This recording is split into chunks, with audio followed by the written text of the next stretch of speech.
Bon week-end, Nabayi Kongomani Nyonso de partout à travers le monde. Bokolanda, Manaka Nabino, libre débat, 1h15 de débat, na CML13 télévision, chaîne excellence, paix et professionnalisme, na Tongwa Lelo, Totondi Bino Botondi, Banamboka Peto Kobeta Maïli Solo, ya breaking news, Nabisona no rubrique Bolinga Kamingi. Maman Virginie, depuis Brazzaville, Azali ko dénoncer mauvaise pratique, Azali ko salemana. Ministère ya EPST, Balobi, Klolenge Kane Sengeli, Ndetika ya Maman la Bango, Aoutuko Kamat exemple, a sali 52 ans de carrière na mayo etali enseignement, mais bako futaye mbongo na ye a de compte final $2,500. Est-ce que zali normal ko ba évaluer en sur base de quoi et sengeli ba revoir moi moke et situation na question ya ko récompenser bato ba bénéficier en réalité na musala o asala qui a servir mboka et sengeli ba pesa et moi le meilleur o ko permettre à vivre ndenge longo bani après carrière professionnelle na bango maman ndi kamoto ko beta du solo lelo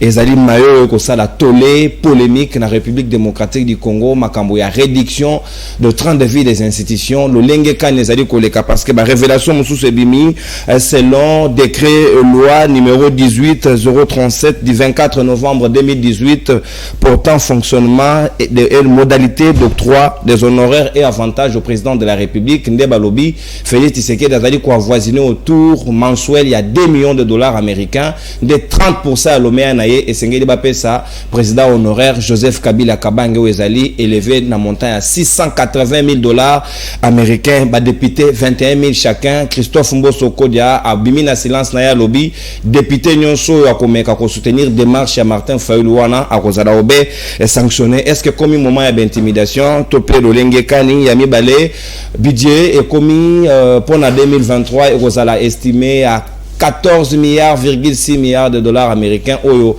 mwanamboka Samalokonda lobby et sengeli bati accent sur le social ya ba congolais est-ce que na montant yango pe batu ba komito na mutuna est-ce que ba ko revoir le sous sur la hausse le meilleur bayi député et pe ba allocation ya présidence de la République pe ba institution mususu nyonso ena to ko discuter yango na bayi kongomani bazwami na ngai tout autour ya libre débat ya Tongwa lelo tozali na mwanamboka Danuke Fula molobeli ya peuple ali na biso longo na tondi obotondi pe boyi malamu na libre débat ya poso alelo mbote mwana mboka nono mupandi sango mbote na ba co-débatteur na zana bango na tongo ya lelo kaka ndenga ndeko Danuke Fula na lobaka na bito komesana tomesani na nini tomesani na parti to tomesani na changement ndeko nono na zana mwa biscuit ya kolobela makambo tali peuple na quartier mangengenge na complexe scolaire et Saint-Marie mère na église bandeko ba kolela balobi ti lelo moye bazonga classe ezate ba enseignant ba NU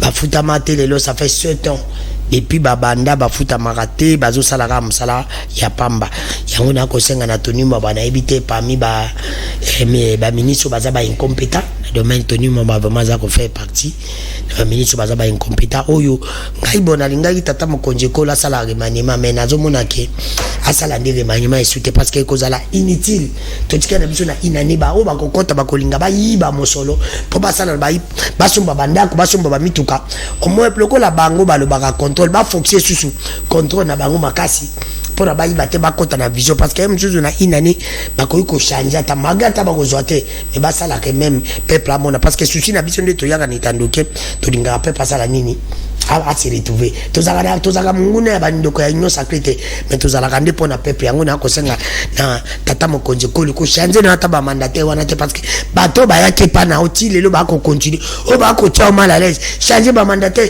parce que biso to soutenir yo mutu akoli ko soutenir yo ko lika batinyo tezaka peuple yo ka so bongisi peuple bongisi vie sociale ya peuple bongisi peuple ko pesa consommer temps mandat ko landa bango te o changer gouvernement o changer ba mandataire le kuta bazolinga de bango pe bakoma ba millionnaire ndenge yo fabriquer ba millionnaire asika na domaine ya agriculture mais ndiko nono yeli natu na ba mutuna ndiko langa ko za modi ba pardon ibisa biso to le changement et changement to ngi changement ko ya ndeni tane poka kabili zaki na misalami bale tuna misalani nini l'église na ba parti politique o ba to bando créer n'importe quand ndiko tilombo l'église na ba parti politique ezo créer mede merci beaucoup est-ce que somo msamsi merci mon mboka Danuke Fula merci bien nanga mwa union sacrée tozali na moninga ya G24 ya Jean-Marie Lukulasi mwana mboka Dieudonné Kaninda na Tondio Botondi pe boye malamu na libre débat ya Tongwa lelo na otanga nanga mingi kombo na ete na peshoka mbote pe boye malamu na libre débat tongwale mbote ndeko mbote na bandeko na ngato kabula na bango makanisi mbote na bakongomani nyonso na ndenge kaka kutime monsieur sengaka mwa biscuit tika mwa moke na mayelo bamaki oyo bama sur la gestion ya DGRK na ba syndicaliste. Il faut rappeler le rôle de ba syndicaliste. Elle y était qu'au défendre ba employé et puis qu'au préserver ba intérêt na bango selon le code du travail na ba règlement oyo ezali dans la matière oyo pesi bango ndikisa contrairement ya komona ba syndicalistes qui s'acharnaient contre le gouverneur Ngobila, chercher la tête d'Ngobila, utilisé par les détracteurs pour salir et ternir l'image de la ville de Zobunda. Concernant Makambuya Bapay, la DGRK n'enregistre aucun arriéré de salaire.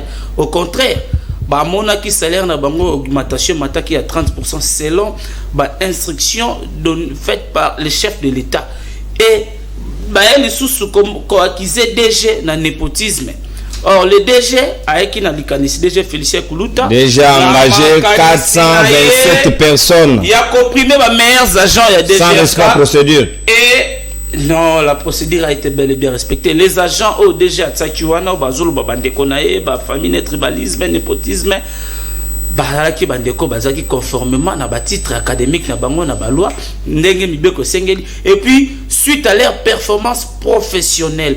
Et aujourd'hui, la DGRK, avec l'accompagnement de l'IGF, sur le plan technique et fiscal, pour maximiser les recettes, pour l'État budget, merci. Pour permettre ville à Kinshasa et l'Ata, les Nango et Sika. Contrairement à Ndenge, Badongolomiso, syndicaliste ou DGRK et l'eau comme c'est de convoquer l'Assemblée générale des travail et des travailleurs.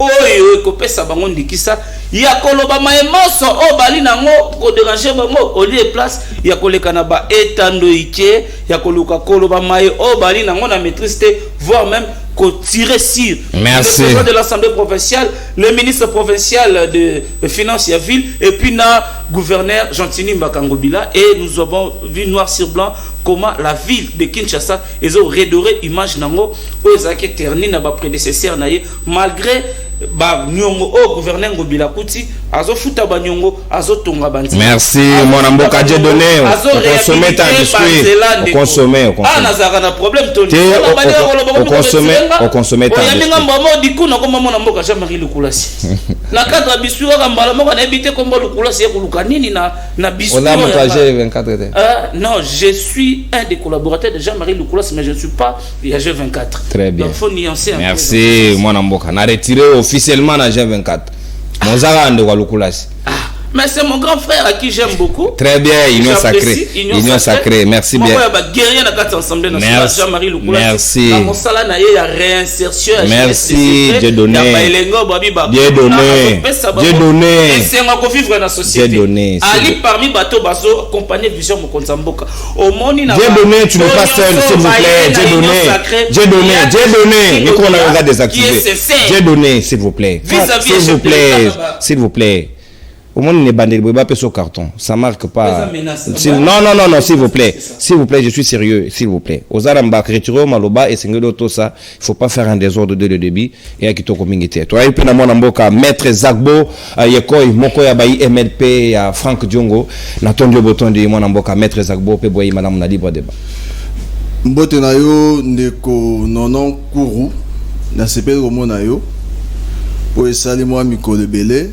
On manquait biso ngongebele maître Zagbo batuba retourna au mona na soute. Tozali ndeko nonon. Mbote également na ba co-débatteur na nganyonso ndeko Dani maître Jonathan mais également j'ai donné ndeko donné auquel to sengié à se tranquilliser pour énergie wana akoza nango vraiment bosenga tout au long ya émission. Mais également ndeko nonon je me permets à repesa mbote na mwana mboka Franck Diongo Chamba esika Zwami candidat président aux élections présidentielles en 2023. Donc nous sommes rassurés que Torosa la remise et reprise Nandeko Félix Antoine Chilombo. Ndeko non, je suis très sérieux. Si certains sont venus faire du théâtre, moi je suis très sérieux. Question de la patrie, c'est question de vie ou de mort. Au moment où nous sommes en train de parler de Konono, c'est depuis le 13 juin. On des biscuits nangai, Bunagana. Bunagana est près de 3 mois lelo. On peut dire que M. Chilombo a violé serment naïe. Parce que serment de Chilombo, ils allaient maintenir l'intégrité territoriale.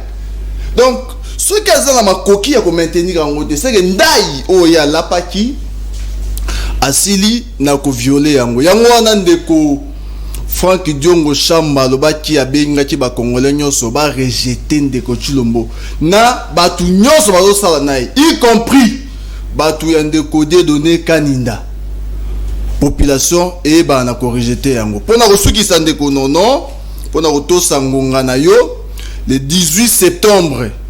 Biso nyonso na stade municipal ya Masina elongo na mwana mboka Frank Diongo Chamba pona ko kanisa ba combattant ya MLP oyo ba yeba na kotika biso na bitumbo to bunda po ete lelo to koma ko regretter na gouvernance ya ndeko Chilombo. Merci mwana mboka maître Zagbo Yekoy Silva MLP ya Frank Diongo yo roloba je ne Kaninda avoseka donc on dit avosepelate ndeko Frank Diongo se prononcer candidat président de la République ezali autorisé na congolais nyonso sans exception de père et de mère akoki ko briguer fonction ana ezali mabete sengende ba kongomani ba pona soki ba pesio confiance ba pesio pas de problème, c'est ça la démocratie. Tozali na maître Jonathan Angwele o ya parti politique pour l'amour du Congo azali président pe moko ya bayi cadre ya lamuka na tondio botondi boye manamu na libre débat maître Jonathan Angwele. Mboti ndeko nanon kuru mboti na ba ndeko nangana zuna bango li bakwa ko solo le kolo lelo mboti na ba congolais nyonso ba zui li baku to pendingisa kolanda biso na ngonga yeye isika bon se zobi bango na basuku to pene ba sambela na bango matondo mingi na lokasa otindela ki biso petit to ko solo ekolo mais na kulingana préciser loko moko ya mibale je crois ya liboso exacto zela katilelo rapport ya inspecteur chef de service aux bon collègue chef de service mususu na tête à ville à Kinshasa parce que faut que le ba été comme chef de service baninga na ye na OCC bazora 22 millions de francs ya salaire baninga na ye na Sonaito bazora 22 millions de francs mais ye mo bazora 22 millions de francs comme chef de service donc c'est le rapport wana ya mibale faut que nous avons moins éclaircissement. Est-ce que ça ndeko Jean-Marie bazolobela o ajira bakulu na commune ya Kalamu ndeye wana voilà o petit là ça a été initiative parlementaire monté dans l'Assemblée nationale te so ezaka yende voilà ils appellent o ya ba marche so bitumeke dans l'Assemblée nationale oh wana ngana ebite te pour bengi guerrier te ngana mona ba image na TV to ba la biloko aklié ba marche ay pour sentir donc asila na bato na nga bibotu na éviter so ezaye. Bon, hier, j'ai rabat Koulouna, à ça, la initiative parlementaire montée dans l'Assemblée nationale, même pas qu'on invite à DG, hein. Pour les initiatives parlementaires, par contre, interpeller DG, tout le gouvernement. Bon, nous avons déposé un règlement par rapport parlementaire. Ou un pesant Moutouna. Ce qui est en tout cas, il faut que tout le solo n'a été. Naza saisi un dossier, moi, qu'on a zolande la yango. Mais je crois que les gens lycéens Boussa, na maman secrétaire général du commerce extérieur, a beau sécuriser va travailler. Pour sécuriser les travailleurs pour isa pour na bango nde bozawana bon il est ça vrai ya bozana pour nous sommes na ba député na ye nous sommes remplissé cursus mon qu'on a fonction publique mais c'est principalement pour les travailleurs nazo ficelé yango ce qui réellement biloko nazo mona tout pour nazo keza yango sincèrement je vais porter ces combats là et vous allez entendre ma voix merci merci bien mon amboka maître Jonathan Angwele président ya parti politique pour l'amour du Congo oyezwami na kati lingomba lamuka ekambami na mon amboka Adolphe Mozito Fumupa coordonnateur ya lamuka na kofungola siko manaka na biso libre débat tongo lo na ngambo union sacrée parce que mutu ya mboso code ya ndeko prince kinana fallait kaza na biso mais urgence professionnelle moko exiger pour que akabola sur na biso plateau ya le lote mais Dieu donné ganinga c'est un guerrier a rebunda bitumba ngo tikino na suka na banzi a rolele lokote s'il vous plaît ndeko vous allez protéger na ko sécuriser na ko pesa 5 minutes ya yamboto fungola masolo. Est-ce que 30 de vie des institutions à l'état ngonga lelo est commis nécessité to urgence au regard ya auto comme on a mis sous député kamata $21,000 na yemoko enseignant kututo beta di solote infirmerie to beta di solote ambulance na bopito eko zanga mais misolo nyonso eko kende na bayi politique AOP président de la République yé a reçu près de $2 millions américains le mois selon décret loi on a tout tanga tout à l'heure et puis Kabila ba ko prélever à 30% na mbongo ena au monité que un peu d'humanisme pour les politiques ba koki ko zongi sa misolo wana to réduire bango sensiblement pour que profiter bayi congomani lecture na weza ni tika avatokota na mutuno ezali penza na tina mingi mais faut qu'on ramasse bo sauter le banya na plateau ko banda bande ko na nga ya MLP ko yana ndeko na nga ya baluka soki la muka ko katsa na nga mona ndeko na nga eside ya mopandisango moko casquette banaka te mopandisango to pe membre ya kati eside faut se prononcer pour s'assumer le rôle moi je suis de l'union sacrée je parle à haute voix et je m'assume ndeko Mosala honorable Jean-Marie Lukula Sasaka na kati ya parlement c'est plus que même ba député fantaisiste au baya kana ba proposition de loi ya populisme ya loi ko sala buzz. Il a été à la tête ya caucus ba députés nationaux élus à Kinshasa au basala qui la ronde ba chantier a vu le aboutissait qui n'a procès sans jour. Rappelez-vous, l'honorable Jean-Marie Lukula a proposé au gouvernement de la création d'un centre de désintoxication. Tout ça qui combattre l'insécurité urbaine, le phénomène Kuluna. Babite parmi bilenge wana ela ki ba milenge ba yi drogué bali bilenge ba melaka bangi babi bilenge o ba melaka zododo lotoko mémoire ezaki effacé il fallait comme mabango na ICNPP pa ba neuropsychiatre batala bango yango wana asenga ki na gouvernement création ya centre ya désintoxication ba désintoxiquer ba jana existera te na Congo c'est par une initiative ya salaki Ali député national na liste ya AFDCA na katiwana ali na commission défense et sécurité oye a combataka insécurité urbaine à travers la ville de Kinshasa na ONG na yo zali na mission moko ya réinsertion sociale ya jeunesse désœuvrée otobengaka ba phénomène kuluna na ville province ya Kinshasa wana zali mai moko o sa koloba ete ya ali moko abendaka marche pona etumba. Donc la légitime défense n'exclut pas la non-violence n'exclut pas la légitime défense. Non, député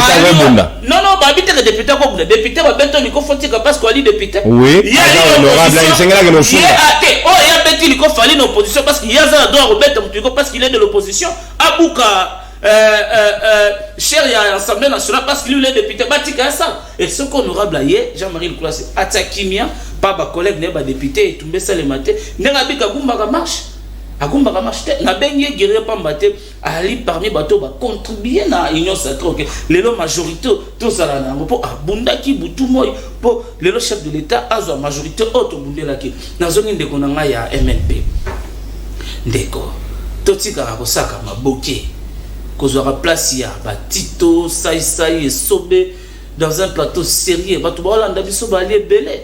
Bon, je comprends. Martin Fayulu l'avait osé. Aujourd'hui, le latika une vérité des urnes. Il y a un peu de confrères qui ont pas osé. Pour l'oublier, pas y a un discours en vérité des urnes. Chez moi, na lenganda jika, na kabiaka mwanga, na manono. Il doit d'abord rendre son parti grand. Et aujourd'hui, Franck Diongo a la qui ici à face du monde que comment a la qui parce que président Diongo a la qui moto que toi la qui n'a respect mingi ponaye. Mais tala lele oyo pour des intérêts personnels, talandenge à mettre fin à la carrière politique, il n'est pas mbakakabé.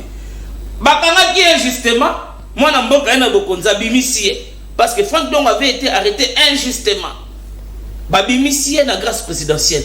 Mais n'était pressé ni ne salier abaluki moko abani ko critiquer gratuité de l'enseignement oye moko bundela ka pefanda abani ko critiquer l'actuel régime et aujourd'hui vous nous annoncez qu'il est candidat président de la République ezali ba comédie ali ko ça sommet à l'état oye moko ayebiete atena ye libaya onde baloba na kinga pour remplir la formalité pour lobby to ka suspect Franck Diongo pe comme pe tourner par le baka on m'a volé le vent pour ce président Eli bande ko ba tika na discours d'autres 2 minutes répondre na mutuna na ngana ndeko danu ndeko mboka o Congo na état o tozuli yango soto biso ka ville ya Kinshasa mosalo eli ko salema ndeto iko tonga banzela to iko bongisa place o banzela iko salema te to iko éclairer ville na mwana mboka Gentili Ngobila mendeko za motema malamu eloko boma biso pe mona Kinshasa yi motema mabe pamba te Ngobila il faut combattre ce qu'il fait pamba te c'est tel parce que il a c'est Dieu donné train de vie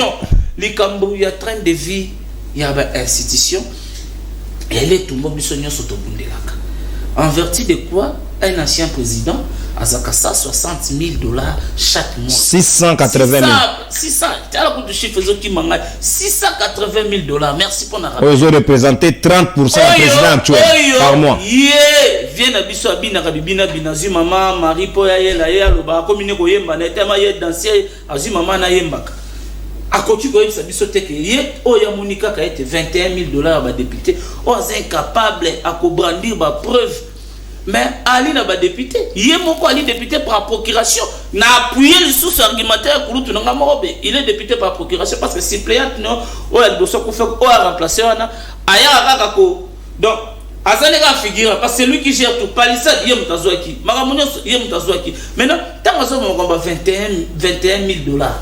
Ado Dombas, il est député. Asenga ba relevé banquier pour prouver biso que comment toucher à $21,000. C'est le monde de choses à faire. Et il y a une période mini. Une période qui tozo préparer rentrée scolaire. Faut pas dans la sauvageon na classe.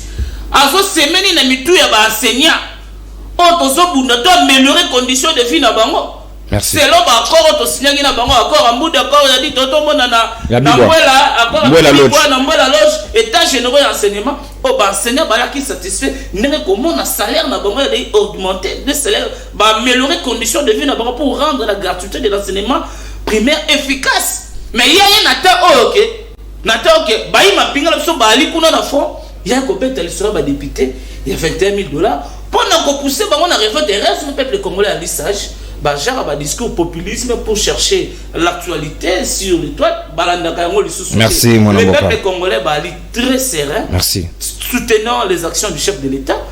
est très objectif. Nassima ya gouverneur Gentili Ngobila. Parce que PCM a beaucoup pour le lot. Ville à Kinshasa. Et là, t'as l'élé na moi ici. Merci. Merci Dieu donné. Kaninda. Ezonga lisusu lelo otozoma déjà que musali ko sa à travers Kinshasa Bopeto à travers 24 communes à Kinshasa. Très bien. Très bien. Au débordé d'une minute mais natikeli yango parce que au regard il y a bénéfice il y a temps au singeli au kamata yango. Mwana mboka dano ke fula na pe sur 5 minutes. Est-ce que Fayulu avait-il tort ya ko relever makambo et bendi ba révélation mususu tie comme à niveau ya ko loba que le président de la République Félix Tshisekedi y est pas joaka $2 millions par allocation mensuelle pour un avantage na yende 30% nango ba pesa Kabila 680,000 ba kongomani ba ko ka chiffre ko pesa bango mutu bulu yeke ba politicien ba ko bénéficier na mbongo nyonso mais social batiki yango sima médecine de konono na pesi mbote na bandeko ya poto bazolanda pesi bele balanda be mission na mingi surtout bandeko ya Swede na kobosa na mama Mireille Mbote na mobali na Honoré Lulendo wana penza bati TV mobimba soki na pesi bango mbote te ba kosilika bazela remission na honnête match ya football na yebisi ndeko na ngai ya Union Salé Union Sacrée non Union Salé ndeko oza courageux yo oza vraiment courageux na ebite na banda wapi alobi abengi nga ndeko danu ke fula alobi nazal moto ya lamuka mete Jonathan Ngwele ko tazawa na koloba sa mona ngana ba genya lamuka mais ya alobi azamu ta Union Sacrée na patini retourner mutuna te oza malobo bisanga parti parce que na comprendre te Jean-Marie Lukula so comme monsieur Pangobila yo moko transhumance yango ki comme inde OK na ACP agence congolaise de presse oh ko yebisa biso oza maloba parce que je ne comprends pas pleurer mais ngam ko na osala na ngana kota na parti na okena ba parti maleti ozo kite na okomisa pe batone ozo komisa te kana maloba na ngam na lobite olobike Jean-Marie Lukula abunda pour la Union Sacrée oh ndakutu na nyango kanchi ngolo ba Jean-Marie Lukula sabunda pour na bana funo ba komisa ke député musala Jean-Marie Lukula sakenda bula pa bunda pour la Union Sacrée il fallait Jean-Marie Lukula sabunda pour na lipetita abunda pona délestage sila abunda pona régime bosombisaka biso biloko oyo biso mo tosalelaka te bozwaka biloko na biso tosombi me tosalela te boyeli biso bacourant pepe osombi courant no me courant eza te eza na régime na bino tosomba bacrédit na biso na téléphone me crédit eza te na régime na bino il fallait Jean-Marie Nicolas akuma baboko abunda pona yango yozo bakabunda pona nyo sacré mais nazo comprendre peut-être Jean-Marie Nicolas yango yozo komisa fonga na tanga kombo Jean-Marie Nicolas oyo aloba encadreka bakuluna kuluna yebele ye aza mutinde moko na général wana tosala ba publicité na bango ya pamba pour rien oya memaka bakuluna kuna na kachukanya nakanya makasisi ko ba torturer tosala ba publicité na ye tokolia masango tolia ngote Jean-Marie Nicolas bakuluna comme encadreka kuluna comme partout ndeko non c'est ma toute première fois na mona poto na mona jou un ango ba que Tony Mabaza ministre incompétent Tony Mabaza ibika tosana courant na mboko a publié ba résultat na butu pour batu ba sepela pour kulune kataba na moni na vergodo inadmissible kulune fallait manquer avant-hier et ba publié ba résultat na 22h ministre Mobimba ayebi ata ba siso corriger examen na 20h c'est pour il va publier le bi na 6h pour mes amis pourquoi on publie encore na butu ba ministre ba Matuvi ba jamais ikuna se ba député à Matuvi ba gagumba yebi sangai musala ya député zali ko proposer ba loi Jean-Marie Nicolas a proposé combien de lois pour la Banafuna yebi sangai musala li bosso yango combien de contrôles parlementaires oyo Jean-Marie Nicolas sasali yebi sangai ngala za jeune ba valeur. Je ne suis pas là pour défendre des anti-valeurs. Naïba pour côté na binote bataillon sacré. Nako. Na quel issue tu peux pas d'engobila. Obi ki ozo ndia za malédiction. Bato yo kumi saka bato mo bazaba. Baza peuple vraiment. Avec la malédiction. Elenge boy. Elenge ne tiozo kende côté mo bato mo bazaba incompétent. Tu me dis que ngobila zo ville na banyungo.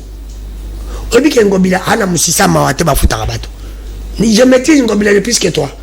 Ngobila zaki gouverner na yumbi nani na maindo be pa biso yebita sala 3 ans afute bato kinani ngobila ye gouverner na ville province à Kinshasa asali 3 ans tu 4 ans afute bato 8 mois tu sais pas oyebite oya na plateau oya komisa ngobila afute banyungu mais ngobila afute banyungu pas créer su banyungu ti afute nyonga créer su nyongo ngobila zali ti RDC to futi kabila tika banyungu to sisi bino bandi to bandi futa su banyungu bozo msambuka sima ndengo bila zu msabili sima ngobila bak oso yebite na zo bisao tuna ngobila afuta kabatute i chef obilo banonji ba atinda ki inspecteur kuna inspecteur a bloqué ba compte ville abiso futi batute na fongola te ngobila soka yo sala dio ba ke ba longo na inspecteur wana ba fongola ba compte ville ba futi batute bana ba tu sala l'hôtel de vie ba zonga classe ba zonga na mongoni répondre à mutuna ngai ndeko na fore bisa yeni train de vie c'est na 3 minutes oui n'y a pas attends 2 minutes na kosuluba makamwana bato pe bafuta batute pa ngobila wana baza ba congolais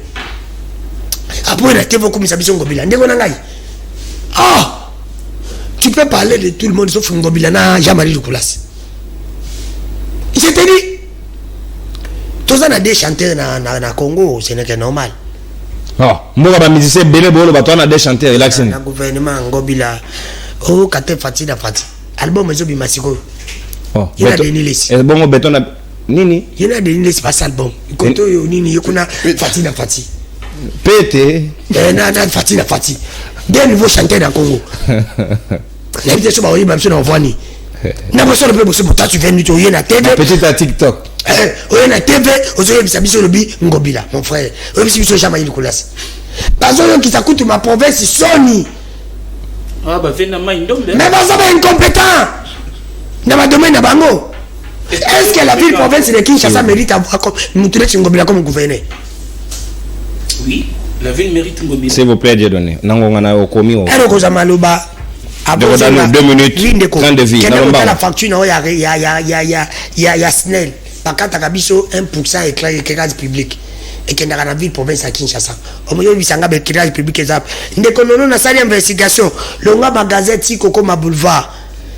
58 mouines de koufi. O bati ba pano. Batos. Batos wana. Batos. Ekufi. Mulili. Batos. Biloko nyoso ngobila pesa biso ekufa. Ngobila gouverneur incompétent. Nzela ba sala oya komisaka ni.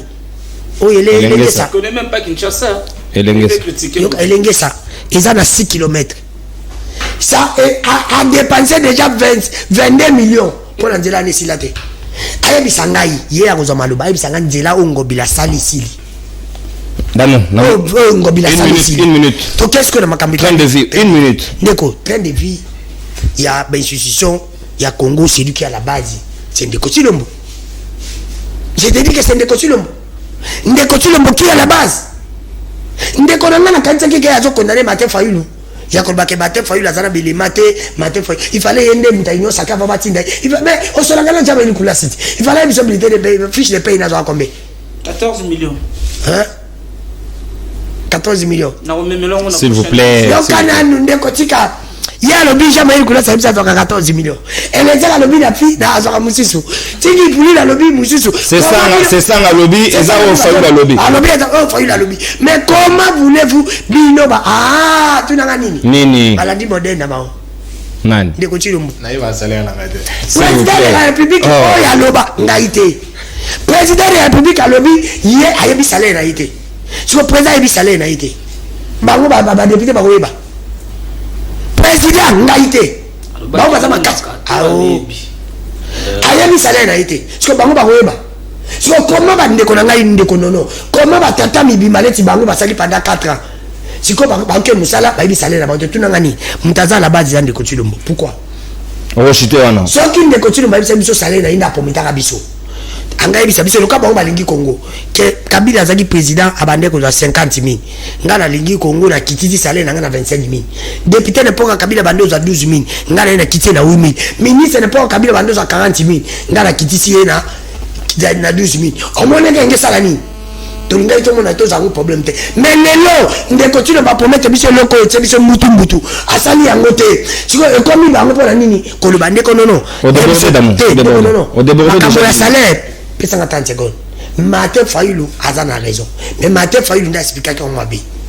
Martin Fayulu fallait le banine. Député à Souka ya Moulongo ya ba, o ya beta tout qui sont pour. Yende na mbongo. Zera. Donc député à Souka ya beta tout. Qui sont pour c'est comme Balukulas. Oh, qui sont pour qui s'abstiennent. So bangone. Na mbongo oyo soki basangisi ba avantage. Oye bazwaka na baembi parce que c'est le basouci na 6e investigation te bazwaka salaire mutula mutazwaka salaire na Fland Bank mutazwaka na bank e bazwaka salaire wana bana mbongo mutuma benga invisible mbongo wana bakenda kozango na nini na maboko bank et pas ya vice président ya assemblée. Merci. Merci. Dano.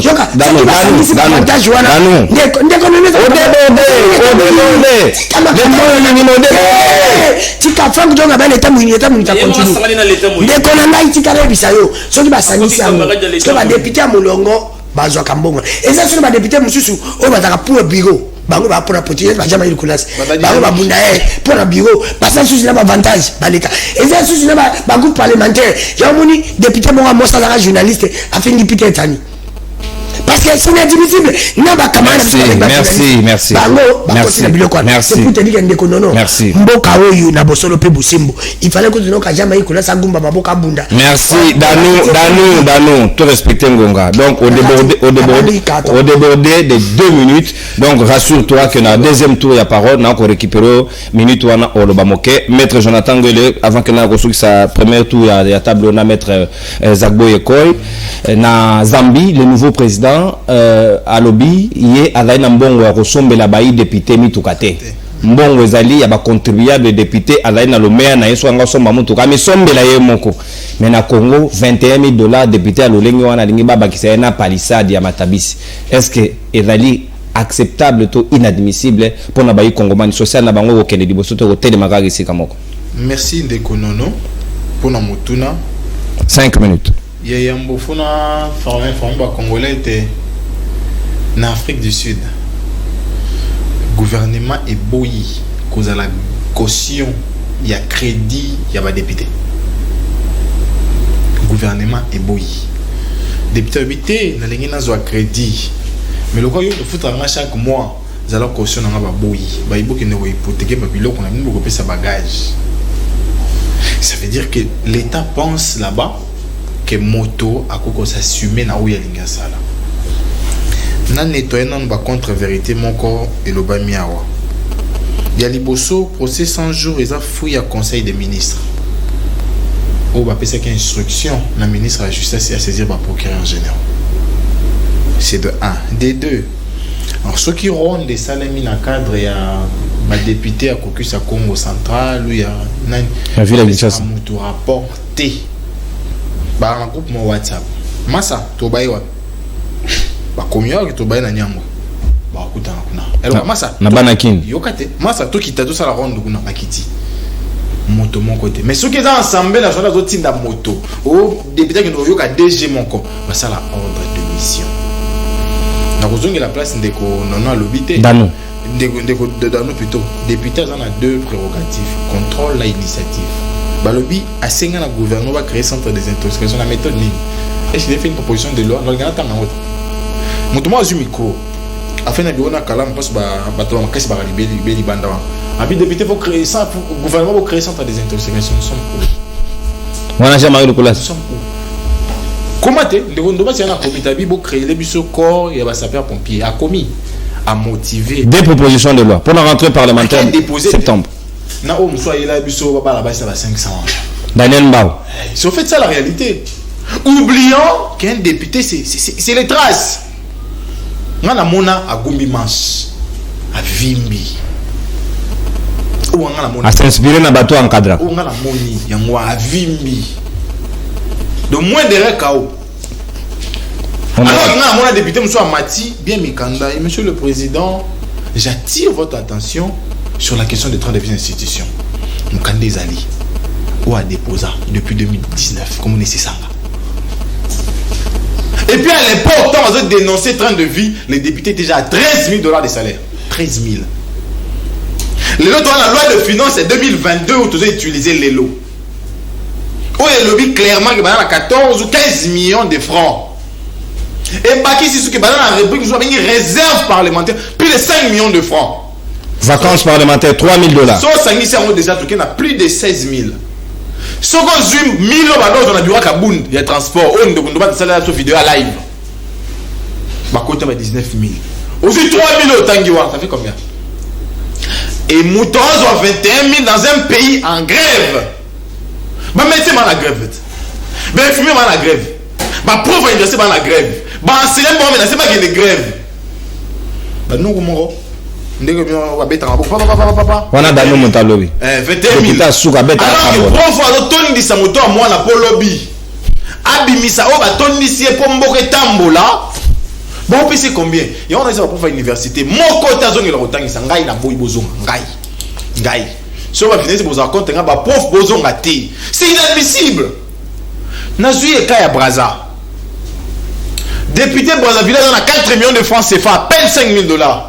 Tout y compris. Nyoso nakati. Député congolais ont touché plus que Macron. Na Suisse, les députés ne sont même pas payés. Basala Ramosala Mosusu, ceux qui accueillis dans l'Assemblée, ne va pas payer prime na yesu kiwa. Et ça pendenge moko na mboka moko ya Afrika au Congo ekimingai.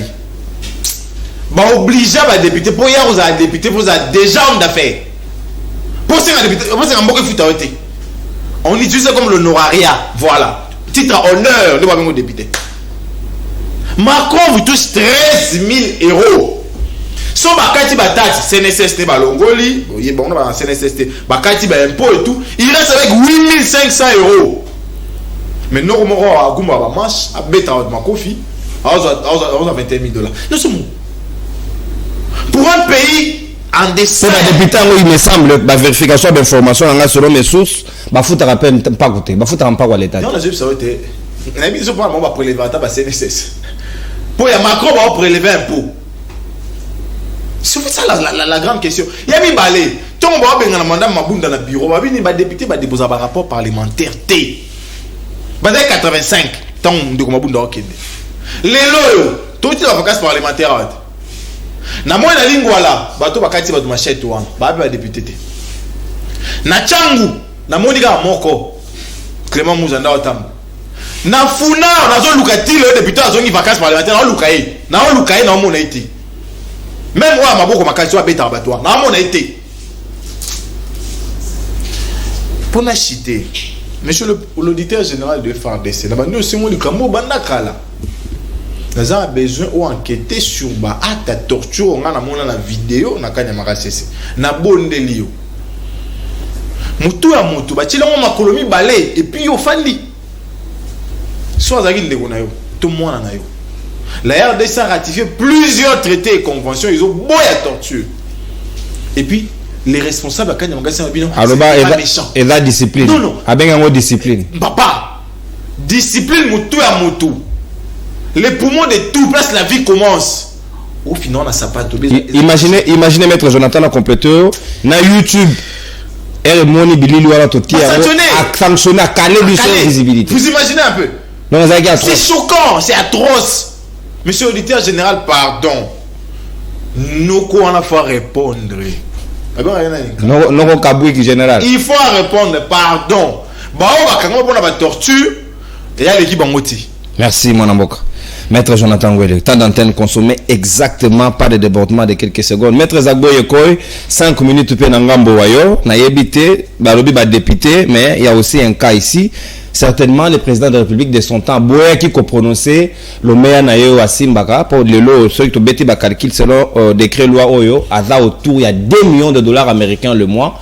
Est-ce que, il y a qui a Boya qui a pour des raisons à scandale, train de vie autour de Bélalel? Attends, non. De redire donner les Américains à qui ma émission.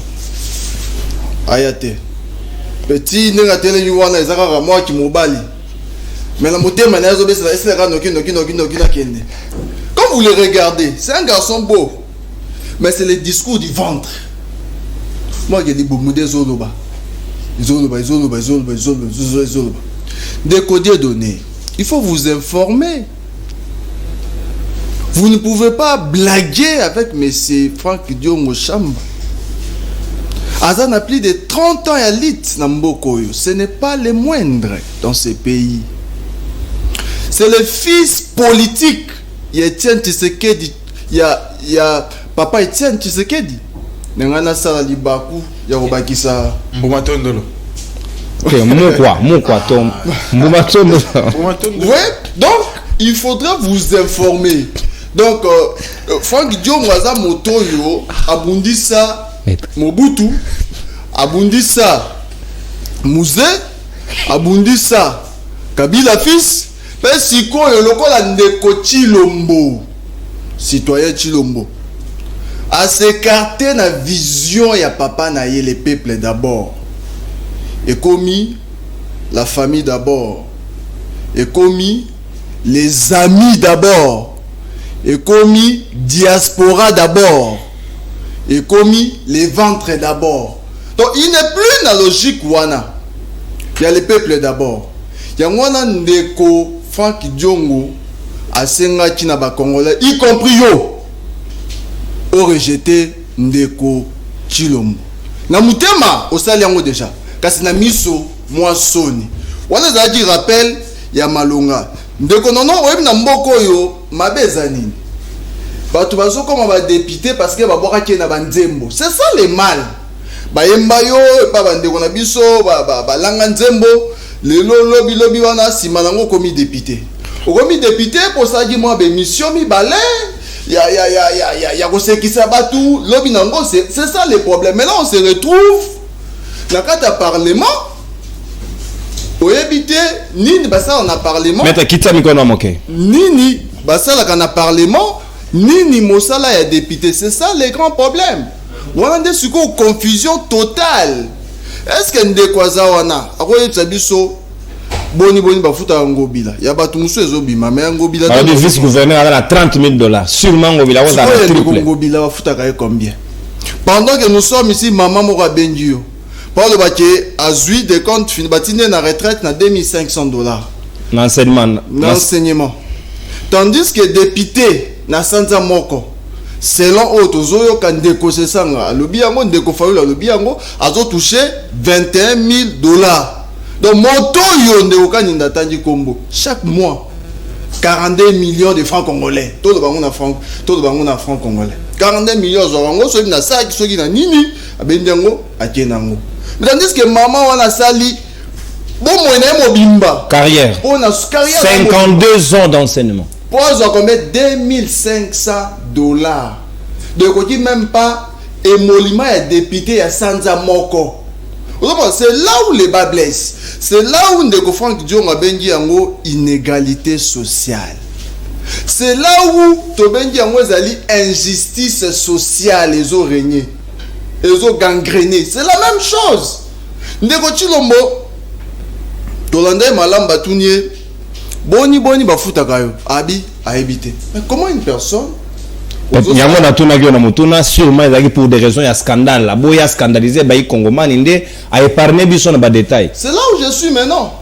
Mais avant hier ce qu'on a dit malamu mukomo on a landi Ndeko Mabunda à l'époque président de l'Assemblée nationale. Ba tunye boni bafuta kayo. Alinga be olobate. Et ça pour na éviter scandale parce que vous imaginez que ex-président Joseph Kabila bazo foutaye $680,000 américains représentant 30%. selon ma information d'aujourd'hui. Parce que Ndeko Chilombo boni bako foutaye. Ozo na kimute mamabe ou bien ça kibondoki. Pendant ces temps-là, enseignant bazo foutaye boni. 360,000 francs congolais. Équivalent à peu près $180. Pendant ce temps-là, boni bazo fouta professeur d'université. Boni bazo fouta médecin. Boni bazo fouta magistrat. Toloba te. Mais tokoloba yango kaka. Parce que masoro ya mboka, c'est une question de vie ou de mort. Donc pour dire que Ndeko Chilombo na gouvernance na yemo bimba, c'est bato nyoso bazo travailler na ina bandeko kaninda. Bazana posa ya population te. Azata na bazana vision moko te ya amélioration ya condition ya population. Pourquoi? Ndeko Chilombo pendant campagne ayaka na programme na ya 86 milliards. Au lieu de pendant 5 ans, ils aura pendant 10 ans. Soko kaboli yango, eko bimisa boni. Donc il n'a fait à peu près de 8 milliards. Tango Sama Lukonde a présenté le programme naïe. Abimisa Libiso 36 milliards pour 3 ans. Alors que hier, qui à tout moment va révoquer, mais il amène quand même un programme il y a 3 ans. Comme si lui il était nommé pour 3 ans. Bon, on comprend bien, c'est là où je suis d'accord dans le Kodano lobby. Mamba remaniement za lisusuté, bati ka bongo ka bongo, on va changer ba manté, bati pour comme déjà na souka. Merci. Bientôt là toujours dans l'élection. Donc pour dire que nécessité zali, il y a qu'on revoir train de vie, il y a des institutions, ko bandana likolo. Kino na bato nyonso ba député ba autorité nyonso wana bazo futama mosolo ebele kolega esengeli ba revoir mbongo. Comment to bato basungaka biso kutu lokola ba français na France? Comment to futa ba député na biso ba futama koleka même président Macron? Le président Macron était à l'aise hein. Ndenge ndeko lobia azo pesa bato moi mkenda tuni boni ba futaka. Il est dit clairement, il n'y avait pas de tabou, il n'y avait pas de secret. Donc c'est vraiment problème aux biso makasi et également de Ronaldo Olobi wana Ndeko Chilombo bien qu'il y ait baki na boni ba pesa kae kasaboya qui provoqué scandale yango pesa ki moso na été boni bazo futa. Merci bien mon mboka maître Zagbo yeko ita d'antenne consommée mon ya fonctionnaire ndezala tabute salaire na ye politicien wo le kana TV a lo bango na lo fundu to matisi 30% ba go futa ye 300 abanda go za 180.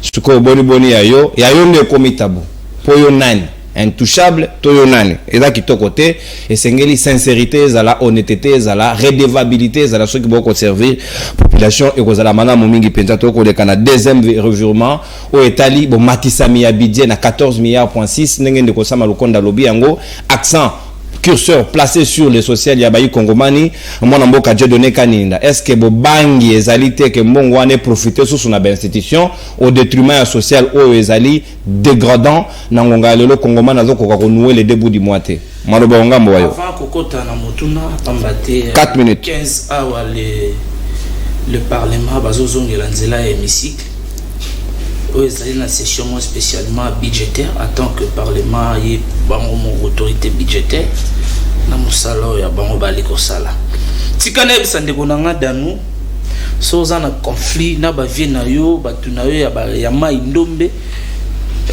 Ici ce n'est pas un lieu de règlement des comptes. Ici ba imboka bali to ebisa bango neni mboka ezotambola. Citer le nom de Jean-Marie Lukola Sio Aline de Kono Musakata, citer le Congo papa. Citer le gouverneur Ngobila, voire même le pasteur Binoana Mutuyaba Ninoana, je me réserve.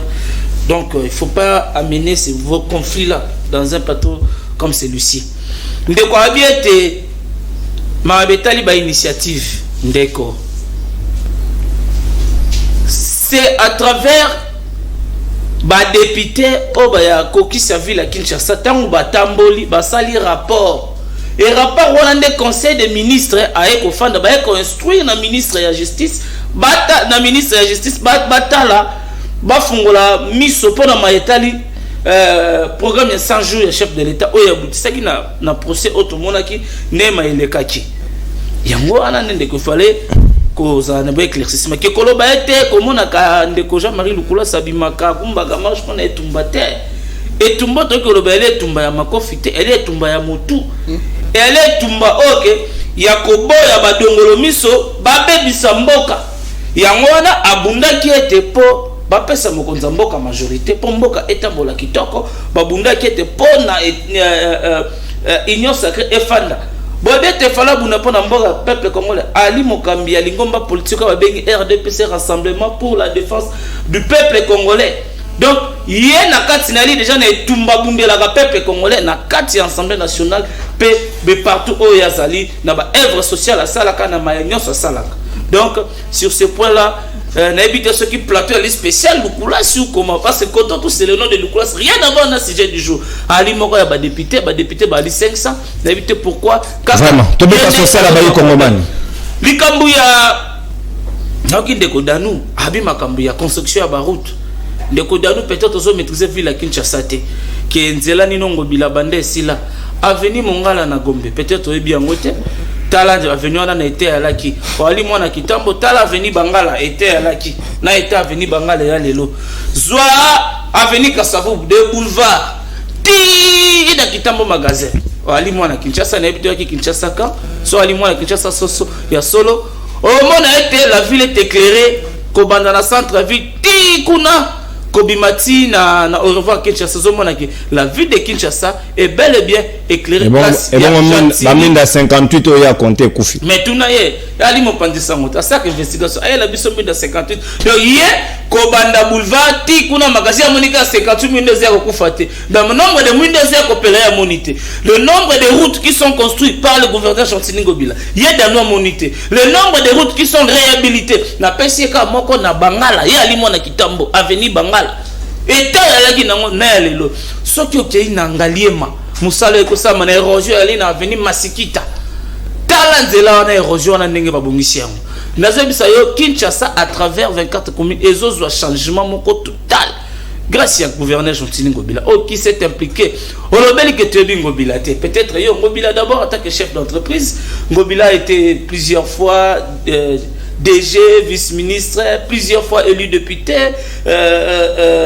commissaire général na Maïndombe, gouverneur élu, aujourd'hui na Kinshasa. Donc, Ngobila a montré à la face de la population congolaise de quoi il est capable. Donc Ngobila aujourd'hui, c'était patrimoine national, ACP, aux jeunes partis politiques, et Botami Lobby Lobby, Bali na 3 gouverneurs. Le quoi, parti Moussoso, au Babi, qui est Bangoga terrain municipal. Dans le sein à la gouverneur Ngobila, Bapé Sabango, stade de Marty, il y a au Félé. Par l'exception de quoi ils sont capables, les candidats présidents na Bango, Bapé ce stade de Marty, assez loin, assez pas ça là qui, bien sorti au Taginine, sortie officielle kaka. Talamaye o basala ki balaki capacité à mobilisation na bango o balaki mokonza mboka ko pesa majorité pe ko renouveler mandat o ezali une obligation ko yoka ba chiffre oyo na social na bayi kongomane ko tambola te esengeli ko senga ko sama lokonde ati accent na social ndoko yo ndeko mboka na biso to sepela quand même na ba avancée significative ya liko kozwa Adolphe Muzitu premier ministre à l'époque il a élaboré un budget de 4 milliards. Et c'est pour une première fois que l'élo na mboka na biso toyoka lisolo que ba mobiliser ba ça biso bilisolo ya budget ya 14 milliards.6. C'est quand même des avancées. Et aujourd'hui, quand le Parlement va adopter ces budgets, les budgets vont bénéficier, c'est le peuple congolais.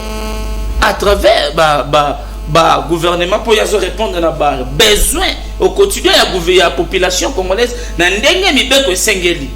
y a un budget, comme déjà proposé, il faut déposer la loi budgétaire dans le Parlement, pour discuter, comme ça. Qu'on pèse un beau budget en 2023, un budget conséquent, pour améliorer les conditions de vie à Congolais.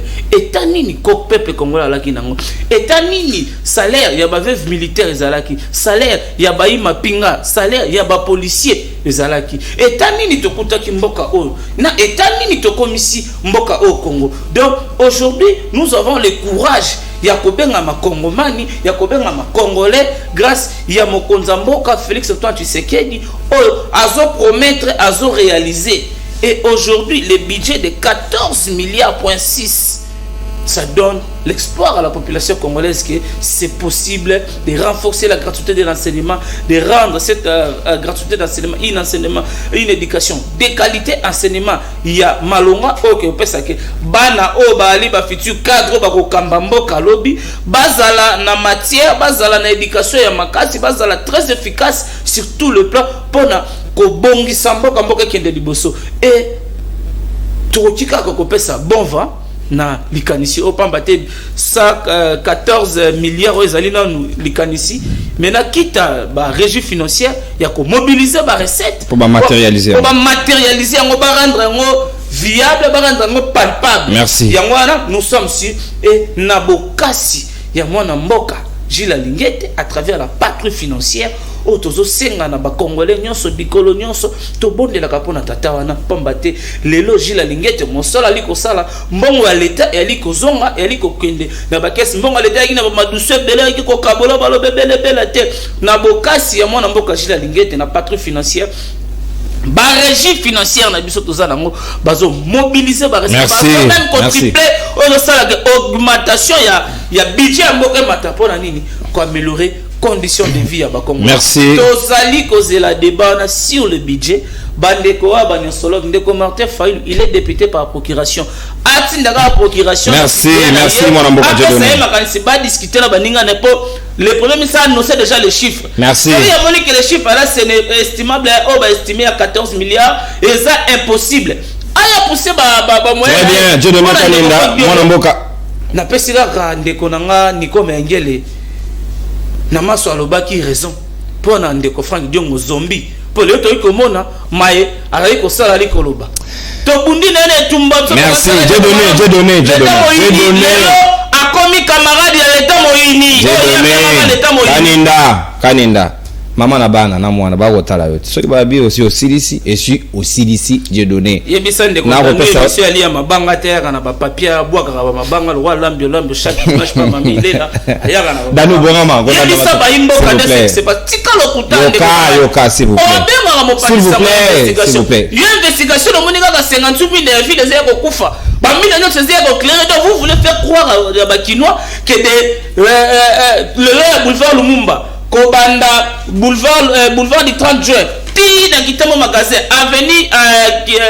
avenue dans que fula maloba sika ngamo s'il vous plaît j'ai donné aux asuna maloba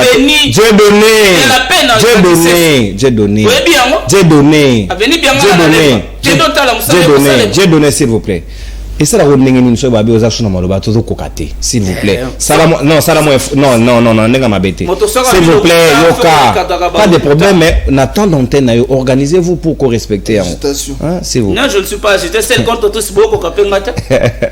Danu ke fula maloba ngambo yo ndoko kani nazali terrible sika ozali na 4 minutes pas de débordement respect ngonga s'il vous plaît. Lelo ndinga na lamuki malamu na kopesa mutu carton te bo mesanate maloba ngambo yo sika wa est-ce que social oyo moko Mokonzamboka Lobaki le peuple d'abord sûrement 14 millions ndenge sa malobi ba kobanza yango mais na lolengo ben institution bango ba ko dunda makasi boye et sengeli ko telemela bango déjà pour que ba kamata ba disposition. Que dire de plus? Médecine de konono ndeko kaninda lobinga na boki batu mabanga.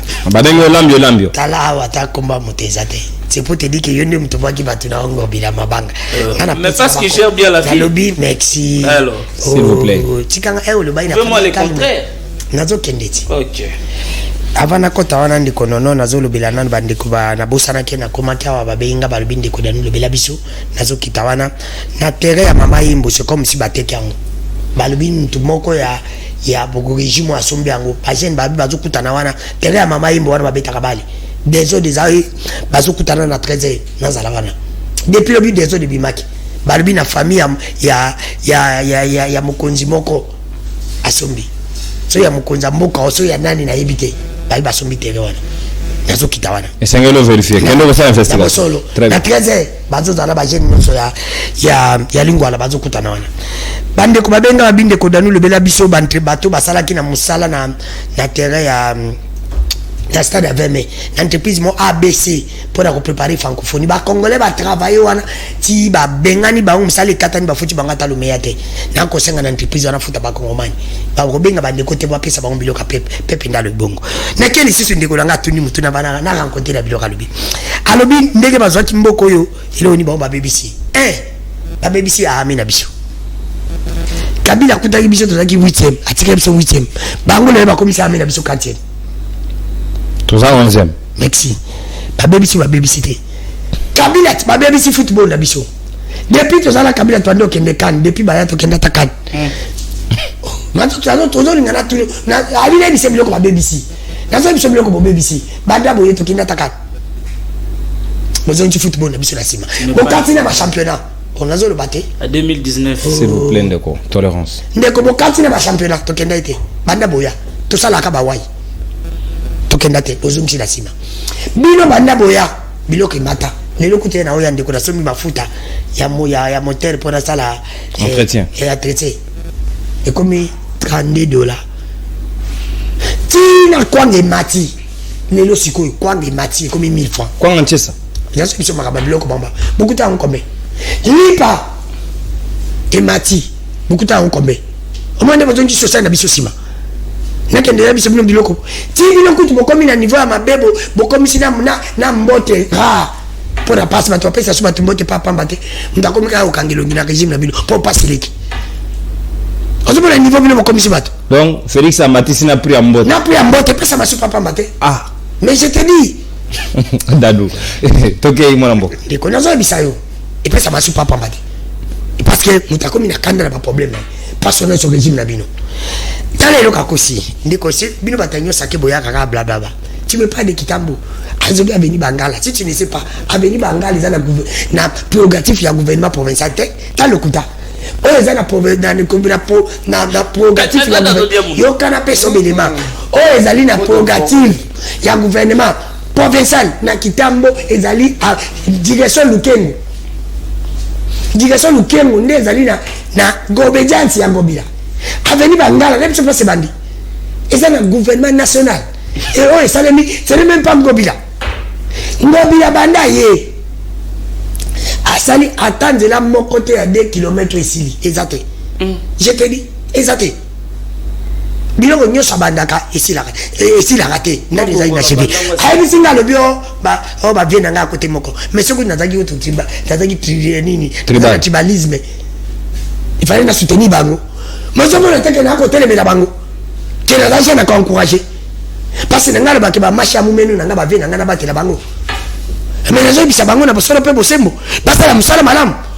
Est-ce que tu peux nous parler Aïbisi Sabio Ngobila Kutaki tu peux nous parler de Ngobila Aïbisi Tal va sa possibilité Aïbisi Ngobila za ministre Aïbisi Ngobila za ministre na régime et bien za ministre nini ya secteur ya on va dire ma cosa ndeko non Aïbisi ka ke loke bi magaramu ya malabu ya de yo sake yo ka à part bonjour na bonsoir yo c'est quel kuta non ba titre Aïbisi Ngobila za Aïbisi Ngobila za ministre ya vice ministre wap ya nani ya Imana ministre titulaire za Guinée c'est un ancien dirigeant d'Arinka ça c'est vice ministre Imana toke dano ko dongola maboko na moto papa to mais avec tu vois idée il n'est pas informé alors mais il va le vice ministre ministre na gouvernement ministre na gouvernement et bon le ministre de la club il nous sacré bon le problème va communicateur en disant mais ngai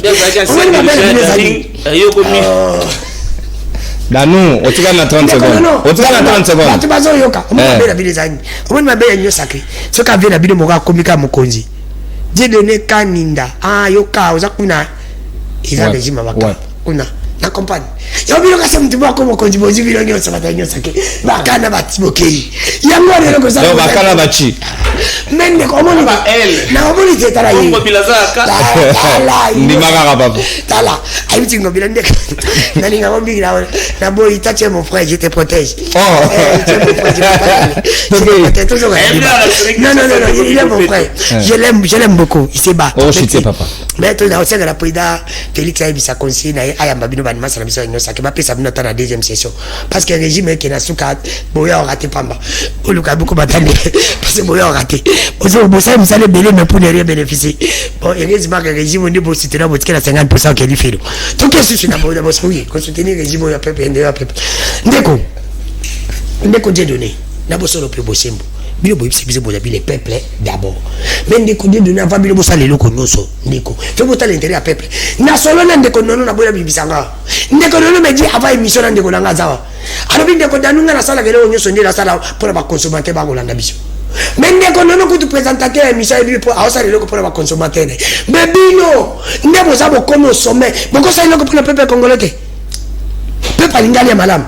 Alata malam visu sa nebonga tili ozo biso bo abi réserve de change tatu tiena makambo bokoti mais réserve de change il faut pepe na mona nguti mbonga ngwe mati oyo sa na bisa mbali ko obike mboko tana problème on va ya kasine tant ba to kali ba samba ko ndi ya zaka baba garçon pardon avec chamashu na ibite franchement ndeko na ngai babiloko oyo azoba ba réserve de change babiloko belé ba budget ngwezo mata pona biso poto mona ngote ba matisi ba député salaire pona ba député ba matisi ba salaire ndeko na ngai nani ya j'ai donné na boso no pe bosimu est-ce que yo penjo ko ya ce qui net yo ezawani za na nyosa ke selo ko mabe salemi oko telemela ngote est-ce que ko soutenir vraiment salaire ya congolais ndeko to yebi salaire ba métier to yebi salaire ba soda suka to yebi salaire na yebi neti ngabu na yebi salaire ba professeur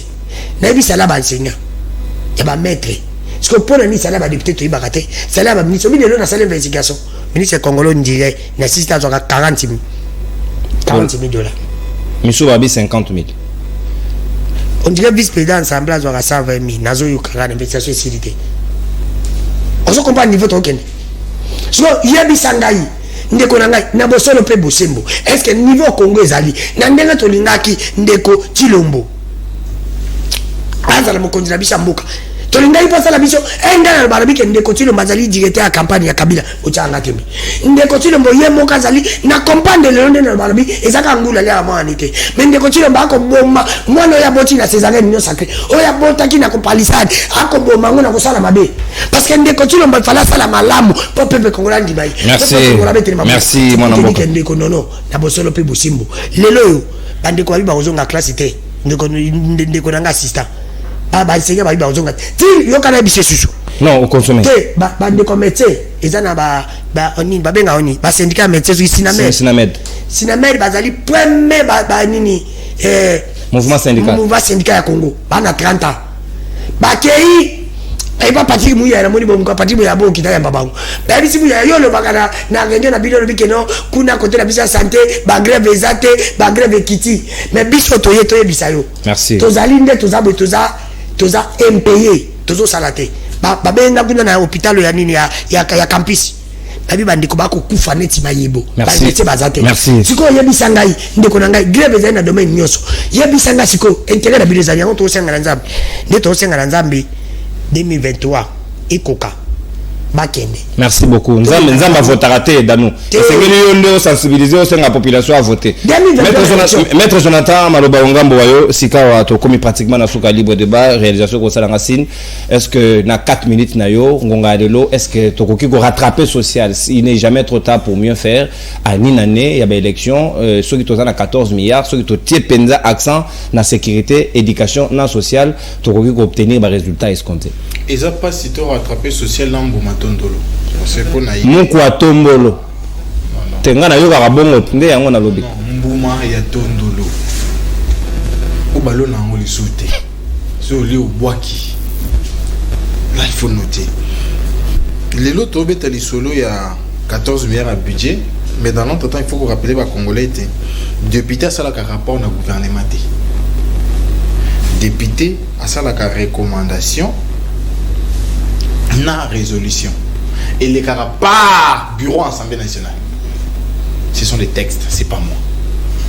Oh, ça là qui rapport au gouvernement impossible, il ne peut pas. Il n'y a pas ces liens là directs. Il faut y avoir un cas d'initiative moko, de nasuka, moi de ça là qui résolution à beau-frère. Beau-frère, nena. Ram beau-frère. Oh, il a dit cela beau-frère. Oh. Montage Ram beau-frère. Tu veux bien monter. Yana nyanga. Ram. Beau-frère nanga. Ok. Bah il y a tout ça les résolutions, les recommandations de ça a été au cas et tout. Si on fait ça la réalité. Donc vous devez penser que la réalité les ça que budget oui, mais dans le contexte il y a un dépassement budgétaire.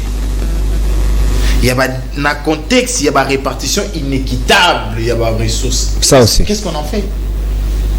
Le lot on a un budget à 10 ou 11 millions de balles. Mais tu as la chaîne, il y a des dépassements budgétaires. Tout profite aux institutions. Tu as la chaîne. Tu as la répartition. 80% à 10 milliards wana pour la refuta, mais ça, na bato ba voyager mingi. Ils ont fait ça la réalité. Donc 20%, il faut qu'il y ait l'enseignement, il faut qu'il y ait la sécurité, il faut qu'il y ait la sociale, il faut qu'il y ait l'infrastructure. Est-ce qu'il y a Simba? Sauf que la diversité a un champ d'action dans l'angle. Secteur de la sécurité à Pamba. Ils ont 15% de budget. Parce que quand tu as l'information, tu as l'armement, tu as la formation, les tout coûte. L'information coûte cher, la formation coûte cher, l'armement coûte cher. Il y a audio moga soldat moga tindelingai à lobby lelo. Après c'est une référence il y a quand Tchachina quand Laurent Désiré Kabila na Lemba, ba go somba botine na $50. Il y a moté 3 ans d'Iran, 3 ans en Ndambo. Bazana doté et l'équipe coûte pour est en 2017. Ba dotaka bango té. Si ko moto yo doté té, o mi tout na tête ala ta ndenge nini. Abima ka ndenge nini. Yo moko ba veste, surtout pour moto ba veste. Na chance mon jour mon aéroport. Na li kana bima, na moni mutuka moko ye kaka na bilamba ya bomatondo. C'est un boumela ta bilamba. Na bona ota makombo. Des vêtements. Donc toi tu es fier yo lati. Mais mon toi la simana yo, toi mon toi l'escorte dans la latité. Bah c'est qu'un professeur mon la qui se soulier na etengama. C'est normal. C'est normal. Mon ça dans la bibliothèque na biso ba livre boni eza la kati. Ba bibliothèque. Et quand tu peux avoir la magistrature là la session nini. Nanga za recteur kuna. Et ba mituna malonga te.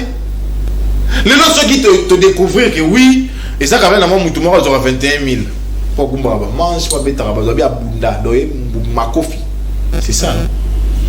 Alors qu'il y a des gens qui dorment, qui boivent la nous tenons combien? Nous tenons combien? Il y a des gens qui sont là en train de lire jour après jour. Pour ça, là, par rapport, ils gagnent combien? 14 milliards, surtout à 14. Maximisation. Mais quelle est la répartition de Yangot? Ça m'a chou à bêter les solos à 15 piliers là. Je vous rappelle que social est à la deuxième place. Social à la deuxième. À chaque sécurité sociale. Mais à quoi qu'on appliquer Yangot? En plus d'une année. Ce qu'on a une année, mon soutien au salaire. Non, bah là, on a 13 piliers. C'est fait ça la réalité. Donc nous pouvons avoir des budgets, oui. Maintenant, pléthore. Il y a pas membre de la banque l'été foutak. Na chité derrière one. Est-ce que vu que les lots dans le cabinet ministériel Nios arrêtez le maman Bezade? bafuta mana papier bakoda ça liste on futa bino. Il y a pas d'arrêté non nous même cabinet na yango dire kaba conseil exact. Donc là nous avons une liste à 13, le ici à 10, le ici à 8, le ici à 22. Parce qu'il n'y a pas cette documentation là. Nous saluons ce que vous avez réellement bon au budget, oui. Mais qu'on veille sur la répartition. Cette histoire de dépassement, pour y avoir gourmand, au lieu de belé ou de cabadingo, non. Merci. Maître Jonathan Angwele, Maître Zagbo Yekoy, certes vrai, élément au Maître Jonathan a relevé ma dépassement budgétaire, donc mon toit, ma PCM solo, on l'a adapté ma dépense au regard où elle a en possession. Il y a le non, bon côté, n'a qu'un au-delà, outre petite, avec conséquences logiques, et j'ai impacté le secteur, ça aussi c'est dangereux. Non, Nyonso Dozoloba, ils ont démontré échec total. Yandego Chilombo. Nazo luka secteur nino ndeko Chilombo asali malam nazo monate. Ata gratuité enseignement éducation. Nazo monate. Kuna lisusu nde pitopale mbutu. Bakelas kotonda asali secteur malam ba molakisi. Je parle de moi bien sûr. Yango sali sa wenge. S'il vous plaît, on est dans le secteur T. On est dans ma salon, s'il vous plaît, s'il vous plaît. Tokei mon amour à mettre les arbres. Maton di mingi ndeko Dano que fou là. Sécurité n'en parlons même pas. Donc, au moins, nakati, bakuluna, intégrité territoriale violée, diplomatie, et autres ambulatés, sport, goutaye, kobomande, koboma. Donc, santé, grève. Donc, aucun secteur y a vie au ndeko Chilombo à sali malam. Donc, échec naïeza total. Yango tozo senga. Que tout rejeté ndeko Chilombo, c'est le moment. À cause de même pas une minute de plus, il y aura remise et reprise. Non. Par rapport, il y a. Exactement. Parce que si je parle de Franck Diongo. Par rapport, il y a Ndeko Ngobila. Asel Mama Malam. Tala Mamba Sel Nazando. Eza Mama Malam. Tala Lelo Nenge Kinshasa sécurité Zali. Batwazo Tamba Malam. Kuluna Ezate. Eza Mamba Malam. Tande komi bopeto selon de Ronabiso, je crois qu'on voyait la biso ba image alors il m'a embobé érosion na rotambola na ye nangalie makaka na la ça ba tête d'érosion o ezali ayoka somo ya masiki to monde komi s'il vous plaît ndeko Dieudonné oyo nyoso wana eza na bila ya ndeko Ngobila. Maintenant ndeko Chilombo nenga za wana population ezelelo côté pona ye social et kosale maté. Mbula liboso ya mibale ya misato nde sengela kia sala moi quelque chose. Toto comme na mbula mine ya mitano moto na moto zo préparer campagne. Donc ba tie wana mon solo tia na parti politique. Donc il y aura rien. Je vous dis, je mets ma main à couper. Population est le côté plus 14 milliards. Ce n'est rien. Tout ça combien? Population ça combien? Na 14 milliards wana. Superficie na biso ça combien? Comparons par rapport à pays mususu ça zinga na biso. Alors, ok, problème à l'Ibosso, c'est de mobiliser la recette. Parce que quand on parle du budget, bon, tout à l'heure, là, on va un peu rectifier. Il ne s'agit pas de proposition, on a un projet. Projet de budget. Voilà. On a un projet, on a une conférence des ministres, ensuite, il va comme projet, comme une proposition au niveau de l'Assemblée nationale. Supposons même qu'ils ont adopté. D'abord, ils ont dans l'autre côté par rapport à Mboka Monene. Analyste et lobby qui est minimum pour nous Congo 120 milliards. Maintenant nous on a des fiscs, supposons que tu comme quand même na 14 milliards wana. Donc tu reçois oyo ebele. To pesi bande kona biso ba député, bande kona biso nyoso wana bazo kamba o moke wana nde. Na bité so to ko bango ko lembula soupe. Donc population politique. Sur le plan social, mon frère, je vous dis clairement, il n'y aura rien. Dernier cas, il se dégrader et qu'on se dégrader encore davantage. Raison pour laquelle Tozo Senga, Régé, Yandeko Chilombo, Nabato Nyosoyo, Baza, quoi accompagner. Nous avons dit. Merci bien. Moi, l'amboka, Maître Zagbo, Yeko, Edaki esengo makasi penza ya kokabola la bino manaka ya libre débat ya tongwa lelo mona mboka Dieudonné Kaninda. Merci beaucoup Union Sacrée. Moi le baté alobige monsieur Ngobila était vice-gouverneur en 2007 dans le gouvernement Gizenga est vice-ministre de l'agriculture. En 2015 il était nommé commissaire spécial dans Maïndombe. Merci. Vous n'avez pas l'information pour la journaliste, je te donne même la main d'un gouvernement qui sert à M. Ngobila. Merci, Ngobila en 2008. Merci, maître merci, Danou Foula. Vice-ministre de l'agriculture. S'il vous plaît. En 2008, il était président de l'administration. Il y a office de. J'ai donné. En 2000, j'ai donné. Nommé commissaire spécial. J'ai donné. S'il vous plaît. Merci, j'ai donné. J'ai donné. 18, j'ai donné. J'ai donné. Oza na carton jaune. Pour na yote, mais pour na ndonanga Jamaru Dukulasi. Na pesio jaune. C'est faux non.